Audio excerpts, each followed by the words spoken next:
But that doesn't work when you get to be bone on bone. It only works 53% of the time when you have bone on bone arthritis, and it doesn't typically last as long.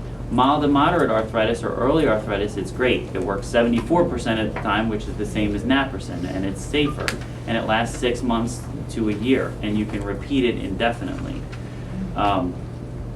Something new that's on the horizon, but of course it's not really new, it's just new to us in the States because Europe is basically our lab, is PRP, and that stands for platelet-rich plasma. So what we found is if you take some of the patient's blood and you spin it down in a centrifuge and you take the platelets, which is the clotting, and the plasma where all the growth factors are, and inject it into an arthritic knee, it has an anti-inflammatory effect. It calms down the inflammation, it calms down the synovium, which is what's irritated and painful in an arthritic knee. And in randomized double-blind prospective studies, which are the best studies, there's 2 of them in Europe and 1 of them in Canada, it's beating Synvisc. It's beating the visco supplements, and it's cheaper. But it hasn't been cleared for that indication by the FDA, so it's not available except for out-of-pocket people here in the States so far. But it's something I'm interested in. I'm playing with. I like it. It's the patient's own blood. It's very natural, and this is what we treat ourselves with. This is what the company guys that make it, all the senior VPs are injecting into their knees. This is what happens. This is kind of like the backdoor lab that happens in the United States. So that is something that's available as well, and I'm working on getting that into my practice now. And then the end of the line is knee replacement. This is really the only cure. This is the new tire for the knee. This is what resurfaces the end of the bone and really provides the patient with some significant relief. And it's the only way to realign the knee. It's the only way to get the knee alignment back and get rid of the flexion contracture in the crooked knee or the varus deformity that typically occurs. So this is what it is. There's all these myths out there because this is such big business. With 1 million or 3 million of these done a year, these are billion-dollar orthopedic companies. There's 5 big companies and a ton of small companies. They're all fighting for your business. So they all put this stuff on TV, and it's only going to get worse. The way I see it. And doctors are doing the same thing. You'll see them, advertising the latest and greatest robot, this, that, So I want to just kind of dispel all those myths and get the marketing out of it, and figure out what is really going on, as if I were the patient, and that's the way I always look at it. Or from you as a patient looking at this, what's going on. So all it is a cap on the end of the bones. It's a metal cap that goes on the end of the bones that resurfaces where the cartilage is. We're not cutting your whole knee out. We're not taking your knee up, cutting your leg in half and sticking this robot in there, and having it function. Like, that's what people think of when they think of a knee. And there's degrees of these things. So it goes from a cap with preserved ligaments to a cap with a post that sort of supplements your ligaments, to a full hinge, to a hinge with the end of the bone replaced, which is what, if you have like really bad destruction from years and years of having knee replacements, or more commonly if it's a tumor, that we would use that. So there's degrees of these things getting more and more stable, bigger and bigger pieces of metal. But what really starts is just a cap on the end of the bones. And it starts even less than that now. We're starting to do partial caps and only resurfacing the part of the joint that's worn out, so that we can preserve as much of your natural tissue as possible. And those are proven to function better.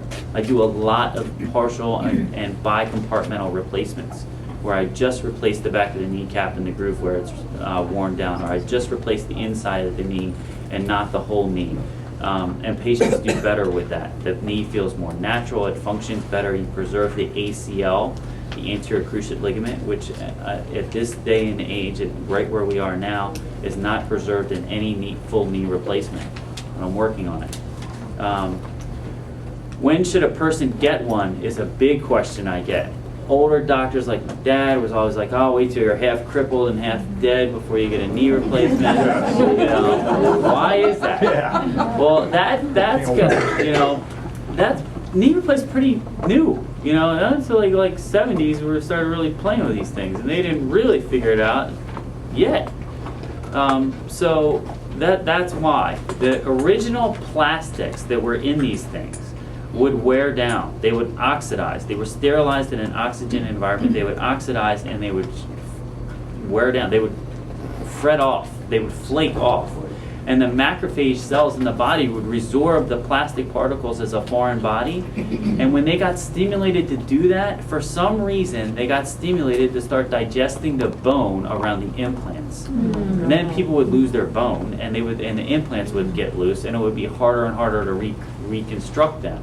You need bigger hunks of metal. And then, like I said earlier, it's not like a car. You can't just keep popping the hood and replacing parts, because we don't heal with anything but scar tissue. And the scar tissue sucks. It's woody, it's stiff, it doesn't function as well as a primary knee. So you don't want to get a ton of these, but 1 or 2 in your lifetime is not the end of the world. And oftentimes I have revision patients that are beating the primary knee replacement patients because they know what to expect. They don't have as much pain because the scar tissue doesn't hurt. And they do okay, so it's not the end of the world.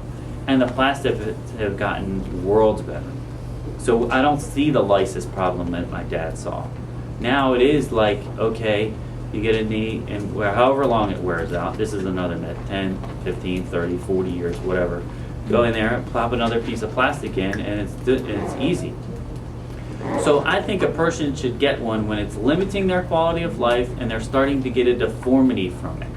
Because even though we can reconstruct the knee and balance the knee and get the deformity back, the soft tissues want to go where they've been. And people don't function as well if they wait too long, because you can't overcome the scar tissue and the natural trend for the body to want to go back to the flexion contracture and the deformity. So if it's limiting your quality of life, you have radiographic evidence of disease that warrants it, and you've already exhausted the conservative things, it's time to get a knee replacement. Don't wait for this thing to cripple you. So that's why I'm doing it on the 30-year-olds, because these people are awful. These aren't just like, it's not because they want to go back and run triathlons, it's because they can't walk. So that's the answer to who should get it. How long do they last? If I don't hear this a million times. And then there's Smith & Nephew on TV advertising the 30-year knee. That is brilliant marketing. Brilliant. Every plastic in a simulator will last 30 years, depending on how many millions of cycles per year they put it through. That has nothing to do with reality. The thing can get infected. The doctor can put it in crooked. You can go running marathons on it and wear it out in 10 years, or you can go from the bed to the couch and have the thing last the rest of your life.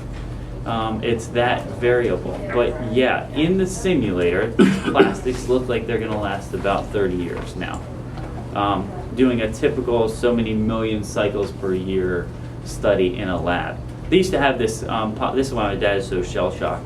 They used to put carbon in the poly to try to toughen it up, and they put that in the simulator. They were like, oh, this is going to last forever, it's awesome. Boom, fell apart in the body. Gone, like 2 years, it was awful. Gore-Tex ACLs, thought it was going to be the greatest thing ever. Body digested them. You can replace blood vessels with them, but you put them in a synovial environment, the body digested. So, so our lab is Europe. So we have the Europeans to thank for us to try stuff out. But there's always a balance in life, and now the balance is shifted to the point where the FDA is hurting us because there are great things out there that we can't get now. So who's a candidate? I pretty much already answered that. Anybody it's limiting their quality of life, they have radiographic evidence of it, and they're starting to get deformity. That's who should get a knee replacement. What are the risks of a knee replacement? So it's bleeding. With the current clotting modalities that we use during surgery, we've gotten our transfusion rate down to 2%. Nationally, it's 20%. It's 18 to 20% nationally after this. Most patients do not donate blood anymore You don't have to give your own blood because the transfusion rate has gotten that low. So bleeding is really not an issue.